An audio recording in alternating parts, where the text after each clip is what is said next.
We recently told you about the story of a Navy reservist who was fired when he told his company he was being deployed. He couldn't sue to get his job back because his company had forced him to sign an agreement that waived his right to go to court. And his case is not unique. In fact, you've probably signed dozens of these agreements without even knowing it.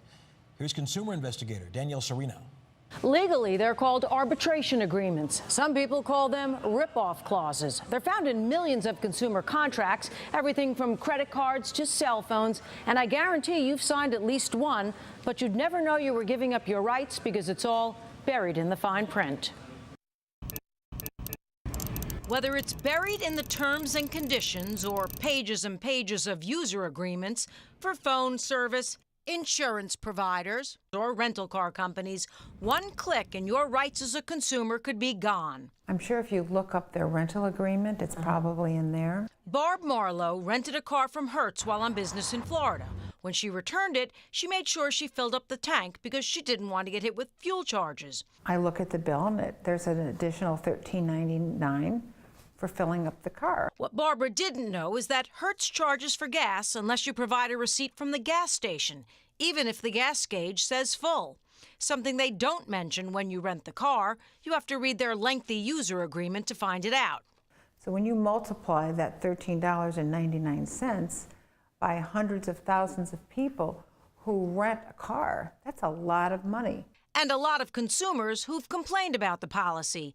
But there's little they can do because also buried in the fine print of their rental agreement is a clause that says they have to arbitrate instead of going to regular court if they want to contest something. They want to eliminate the ability of people to group together in a class action.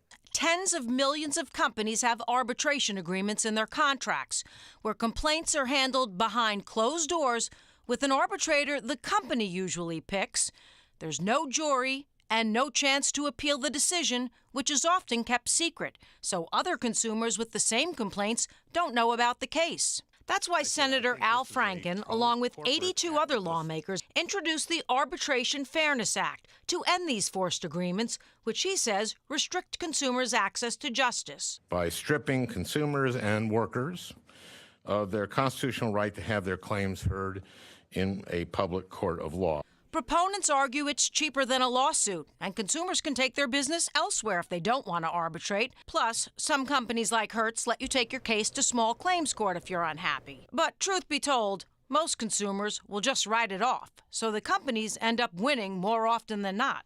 I think they're adding to their bottom line by cheating hundreds of thousands of people out of a very small amount of money, knowing that nobody's going to try to sue them for $13.99. Consumers recently suffered a major blow when it comes to arbitration issues. Last week, Congress voted to overturn rules that would have removed mandatory arbitration agreements with credit cards and financial institutions.